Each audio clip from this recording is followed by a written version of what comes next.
Normal অবস্থায় কি এখন যে অবস্থায় আছে এখানে কোনো ইয়ে নেই। বক্স চিহ্ন নাই। বক্স একটা চিহ্ন থাকলে এটা কি কিপ্যাড মোডে আছে। এখন এই অবস্থায় দেখেন আমি এটা চাপবো, চলবে না, বন্ধ চলবে না, চলছে না, চলে না। তো এখন আমাদের কি করতে হবে, কিপ্যাড মোডে নিতে হবে। কিপ্যাড মোডে নিতে হলে কি করতে হবে, এই যে Select করতে হবে। এই বাটনে চাপ দিতে হবে। চাপ দিয়ে যে এখানে লেখা দেখতে হবে স্টার্ট কিপ্যাড মোড। এখানে এখন কি লেখা আছে, সিলেক্ট Select ব্যাস, এটা তো না, এটা না, তাহলে তাহলে start keyboard mode. Start keypad mode, ঠিক এটা। আচ্ছা আমি বাকিগুলো দেখাই। Volume synchronisation, volume mode, service value, stop feeder. এই যে দেখেন অনেক সময় কনফিউশন হয়ে যেতে পারেন যে এটা দেখে সেজন্য লেখা ভালোভাবে দেখতে হবে, পড়তে হবে, ঠিক আছে। যাই আমার আমার কি করতে হবে এখন, স্টার্ট কিপ্যাড মোড, ঠিক আছে, কিবোর্ড মোড, এন্টার দিলাম। এটা ব্লক চিহ্ন আসছে।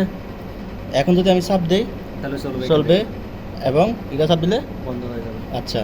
তো এখন আমি বলি, যখন ড্রপ টেস্ট করে তখন কোন ভ্যালুটা সামনে নিয়ে আসে, কোন ভ্যালু, Z1। Z1 ওকে। Z1 যখন আমরা ইয়া ড্রপ টেস্ট করব তখন কিপ্যাড মোডে রাখবো। কিপ্যাড মোডে রেখে স্টার্ট দিলে চালু হবে, কিন্তু চালাবো না। স্টার্ট দিলে চালু হবে, এটা দিলে বন্ধ হবে। এখন একবার ধরেন একবার ড্রপ টেস্ট করছেন, একবার ড্রপ টেস্ট করার পরে Z1 মানে কি, টোটালাইজার মানে কি, আমি কত টন ম্যাটেরিয়াল এখান থেকে ছাড়ছি, এখানে কত দেখাচ্ছে, 4013, 4.013 টন। তো এখন আমি ধরেন একবার ড্রপ টেস্ট করে ফেলছি, আমার এই ডাটাটা দরকার আছে, না, তাহলে এটার কি রিসেট করতে হবে। রিসেট করতে হলে এইটারে চাপ দিয়ে রিসেট টোটালাইজার। কি লেখা আসছে, রিসেট টোটালাইজার 1, ঠিক আছে, দিয়ে এন্টার। তাহলে এটা কি এখন 0 হয়ে গেছে, ওকে। তো এখন আমি বলি, আমাদের যখন ওয়াইফাইটা যখন চালু করব, যখন চালাবেন তখন কী কী খেয়াল রাখতে হবে আপনার, যে টার্গেট যদি ধরেন যে 60 টন, তাহলে এটা 4.0 কাছাকাছি আসলে বন্ধ করে স্টপ দেবেন। করে দিতে হবে। তা এখন রানিং অবস্থা আপনার অবজারভেশন কি, মাঝে মধ্যে এটা নিচের দিকে চাপ দিয়ে ধরনের বেল্ট স্পিড কত আছে, এটা কিন্তু meter per second, belt speed কত আছে। কিউআর এখন কত দেখাচ্ছে, 25.9। 25.99%। এটা কিউআর কত আছে, ঠিক আছে। এটা হচ্ছে যে বেল্ট লোড কত পার্সেন্ট, আর এটা হচ্ছে যে কেজি পার মিটার কত কেজি আছে, ঠিক আছে।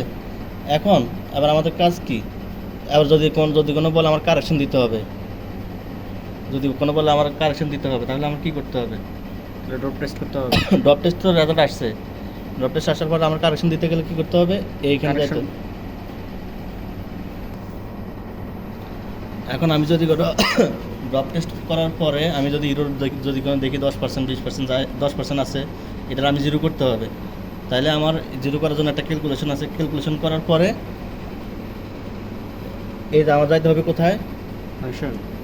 এই ফাইলটার মধ্যে চাপ দিয়ে যাইতে হবে আমার কোথায়, প্রোগ্রামিং, ওকে। ঠিক আছে। এই প্রোগ্রামিংয়ে যাইয়া এন্টারে যাইয়া কী করতে হবে, এন্টার প্যারামিটার। এটা এখন কি লেখা আছে, রিড প্যারামিটার না, আমাদের যাবো কোথায়, এন্টার প্যারামিটার। মানে আপনি যেটাই আসুক আপনার সাইফে আসতে হবে কোথায়, এন্টার প্যারামিটারে দিয়ে এন্টার। এখন আবার পাসওয়ার্ড আসছে, পাসওয়ার্ড কত, 07734। কোনো কিছু আসছে এখানে, কিন্তু বরাবর দিতে হবে, দিয়ে এন্টার আসছে। এখন আমার যাইতে হবে কি, এখানে দেখেন এই আসতেছে, আসেন এই ব্লক আসতেছে না, যাইতে হবে কোথায়, DCD, ঠিক আছে। ডিতে যাইয়া এন্টার, অন্য কোনো কিছুতে হাত দেওয়া যাবে না। D01 যাইতে হবে কোথায়, D02-তে। D02 এখন বিলো কত আছে, স্পেন কারেকশন 0.9254, ঠিক আছে। এখন আমি যদি এটা চেঞ্জ করতে চাই তাহলে করতে হবে কি, এটার চাপ দিতে হবে, ঠিক আছে। চাপ দিছি, আসছে না, 0 হয়ে গেছে।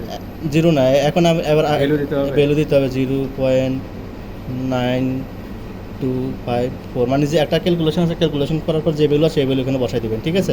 এখন আমি এন্টার দিলে সেভ হয়ে যাবে, আমি এন্টার দিব না, ঠিক আছে। দিলে সেভ হবে, দিলে এবার দেওয়ার পরে কি, এন্টার দিলে এবার আপনি যে ভ্যালু দিচ্ছেন ওই ভ্যালুটা শো করবে। পরে কি করতে হবে, বের হওয়ার জন্য এই বাটন, ওকে। এই যে চাপ দিছি, বের হয়ে গেছে। ওকে।